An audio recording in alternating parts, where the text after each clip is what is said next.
What's going on, my fellow Farmall brothers and sisters? Alright, so I'm going to post a little walk around video of what I did to the Super A. There's a few more changes to come, and then in I don't know, probably a couple days, I'm going to post a whole video on showing the whole process of the changes that I made to the Super A. So stay tuned.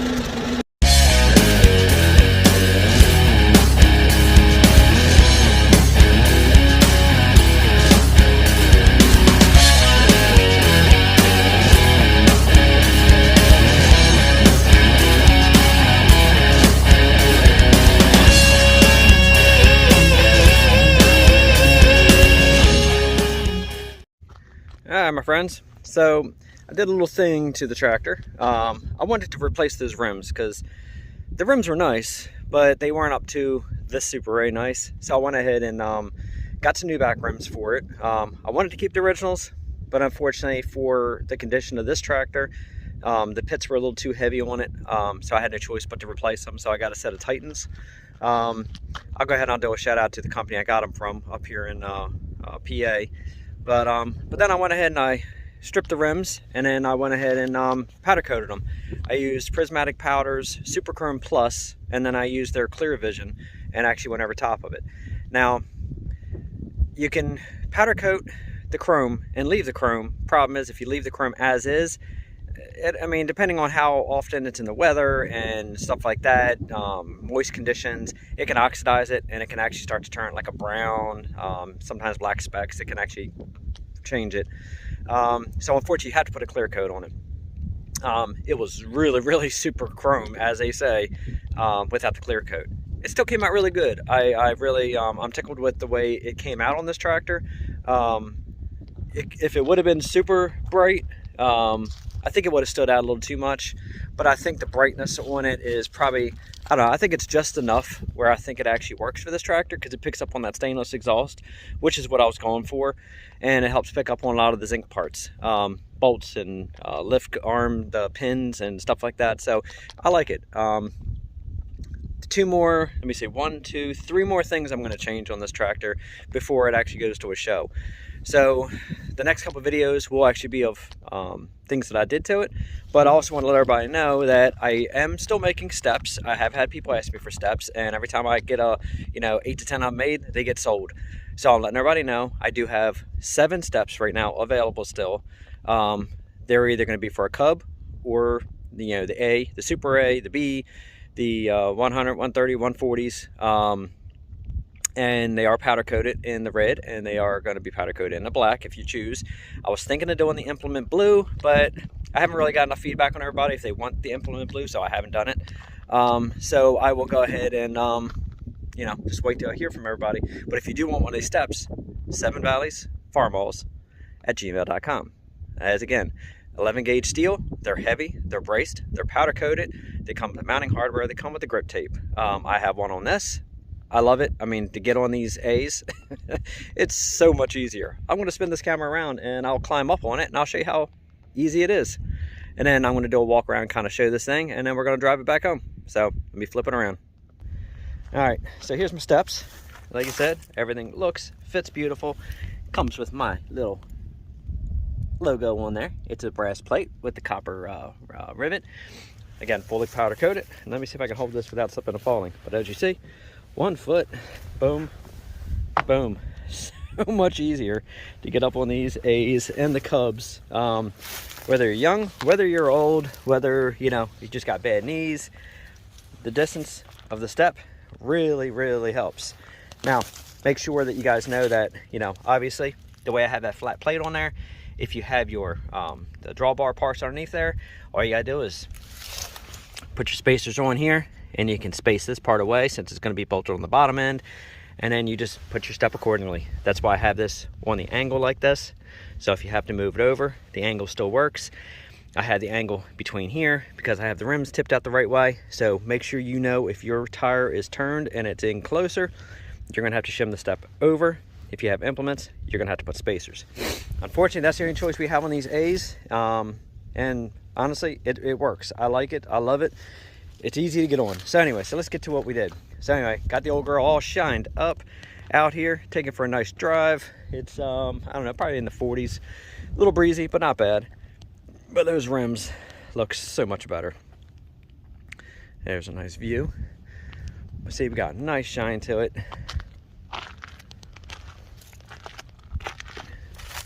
No more pits on the rims, which is what I absolutely love, because to me that was just, I don't know, it was an eyesore for a show tractor to have pits on the rims. If it would have been something else, I wouldn't have really cared. Honestly, if it would have been even on the 300, I could have lived with it because it's going to be a garden tractor. But on this one, couldn't do it. But you can see how beautiful that thing shines. Those rims look really good. So I haven't done a video on this A in a while, so I'll do a quick walk around on some of the things that's been done to this tractor. So anybody who's starting out in the tractor world and with an A, you'll kind of have a starting point of what I did. So anyway, I did receive, now I am going to have to clarify some things with this white paint, because if I had $1 for the amount of time somebody's like, it's supposed to be all red. All right, let me clarify that actually first, right off the bat. This tractor came from somebody who, unfortunately, is not with our family anymore, but his family got it from West Virginia. The tractor apparently sometime in the early 50s found its way to a dealership. That's where they bought it from. That dealership had this tractor painted with the white on the hood as you see it, and on the grill and on the gas tank. When I got the tractor, well, okay, so it was painted like that in the 50s at some point. So a dealer did it. It was part of this tractor's history. This tractor had it done to itself back in those days from an IH dealer, from what I'm told. Why? I don't know. Maybe they wanted to make it stand out like the, you know, some of the other, I don't know. I don't know the purpose, but again, they did it. So this tractor was done this way. When I started stripping the paint off, I found that white paint, which is what made me question why it had white paint. So I did dig it, and I questioned the family, and they told me it had white on it. They went ahead and painted over it in red. So I wanted to go back to the history of this particular tractor, which had that white paint, which is why I went back white paint. Now, obviously, I spruced it up a bit by wet sanding it and clear coating it and all that good stuff.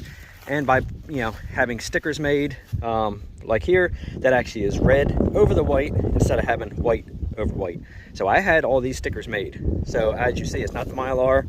It doesn't have the film backing behind it. These are all individual letters.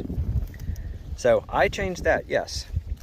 And of course I put the chrome bolts on, which is another thing to pick up off those rims. So anyway, so if anybody wants to question me and say, it's not supposed to be white. Okay, maybe when it rolled off the line at 49, of course it wasn't white. It was red. We all know that. You don't have to tell people it was supposed to be red when we know it was red.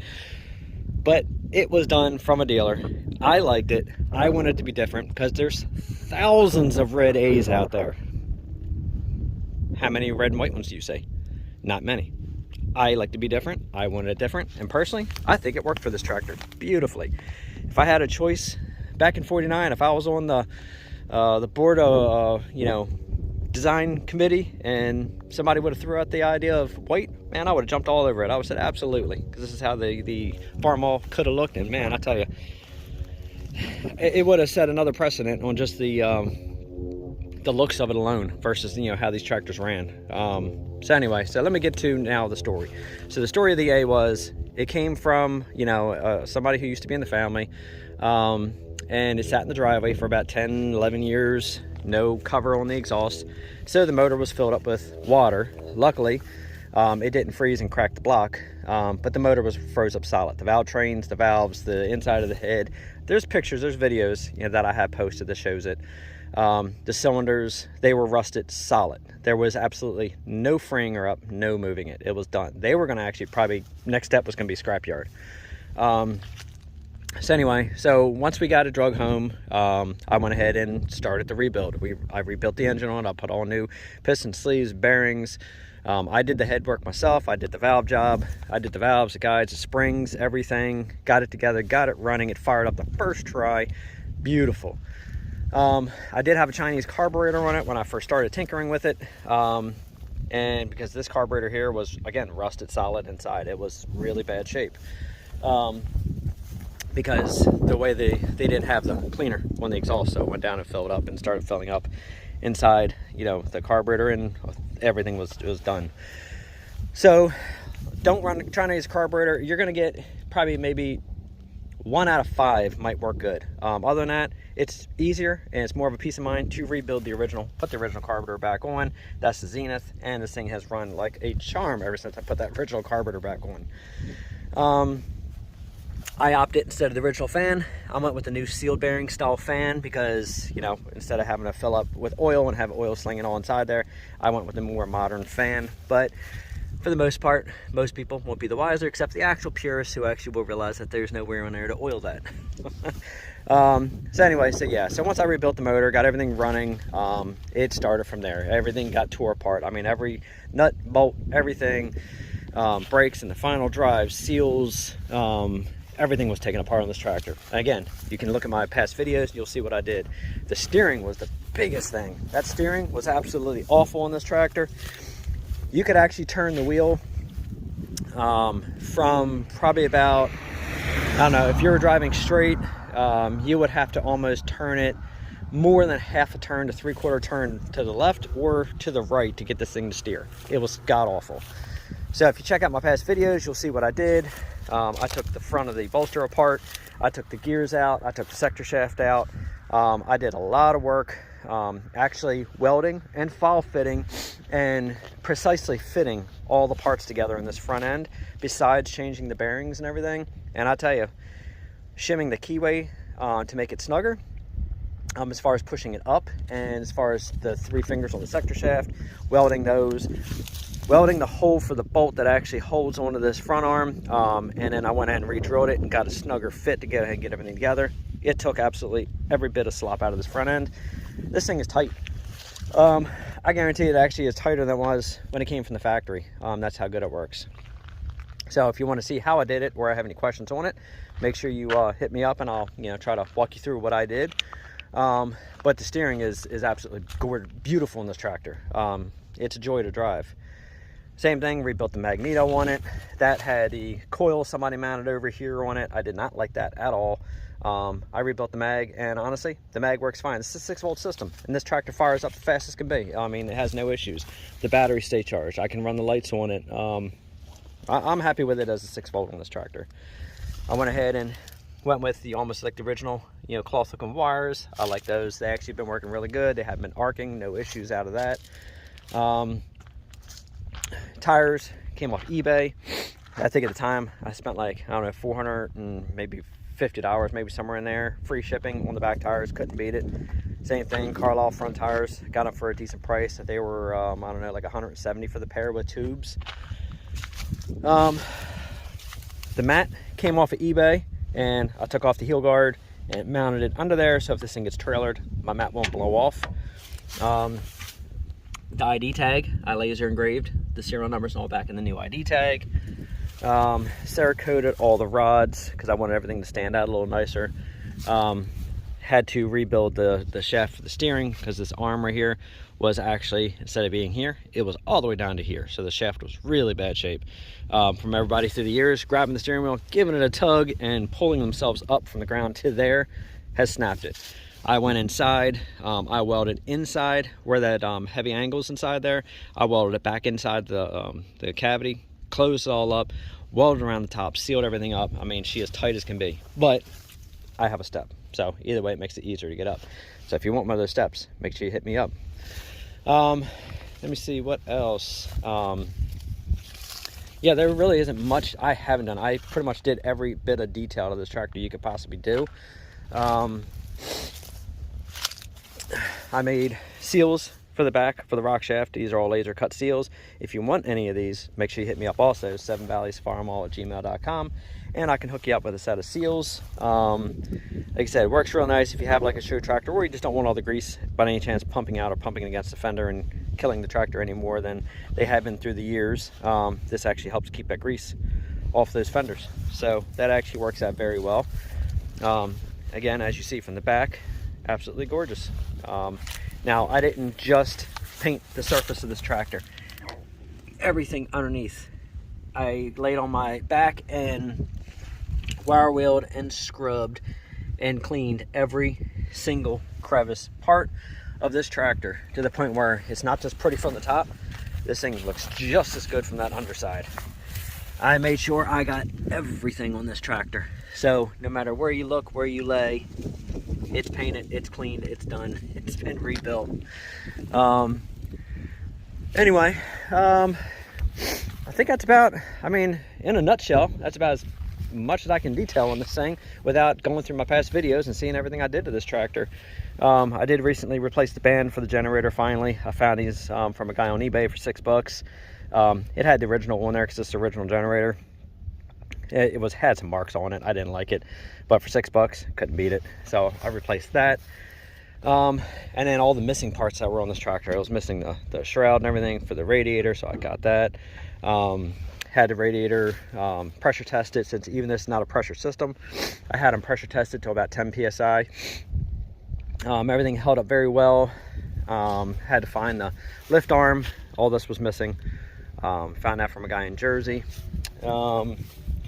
All new wiring harness, because the wiring harness was so butchered on this tractor, it was time to just replace it. And then the front, the grill was thrashed. This whole thing right here was caved in, dented in, all this was smashed in. This hole wasn't even an oval, this hole was a something. So I went in and I took care of that, banged all that out, straightened it, the new bracket, and then I took 2 pieces of wood and I straightened all the fins out with 2 pieces of wood. Not that custom dolly kit, this was all old school on this. So yeah, everything came out really good. And then of course the paint, you know, it's the magic paint, it's the IH red. I put speed coat, clear coat on top of it after wet sanding it, and I tell you, single stage paint takes that clear coat very well. Now all I cleared on this was just the grill, the hood, the tank, and the fenders. Everything else is still all, you know, as it comes out of the can. I mean out of the can, out of the can, because I sprayed it with a spray gun. So anyway, so let's go ahead and fire this old girl up. Let's take her for a little ride home, and then that's it. It's going to call it a day on the video. So make sure you hit that notification bell. Stay tuned for the next video coming out. I do have a video coming up on my oven, complete tutorial on how I built it and what all I have in it.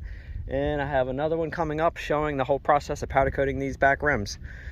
So hit that notification bell and you will be seeing that video. All right, so let's go ahead and turn the gas back on. I love this little tractor. I think it's the best little tractor to play with. But see what I mean? Look at this, like boom, boom, look how easy that was jumping up on that. I'm telling you, if you haven't got one of these steps, you gotta, because these steps are awesome. She starts up, purrs like a kitten. All right, let's go to 4th gear, give her some juice, and let's take her for a ride.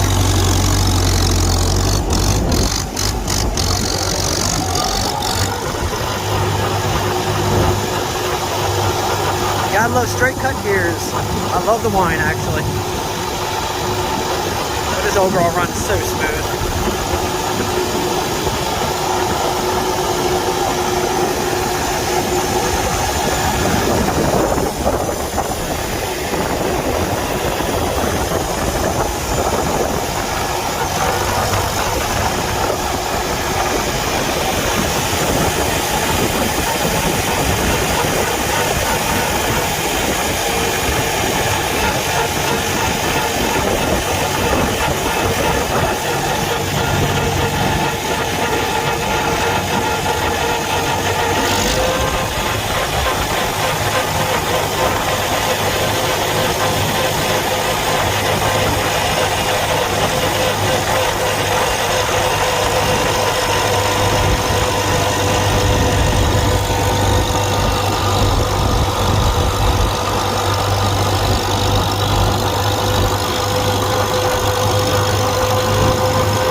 Stops beautiful, runs beautiful, idles up, idles down.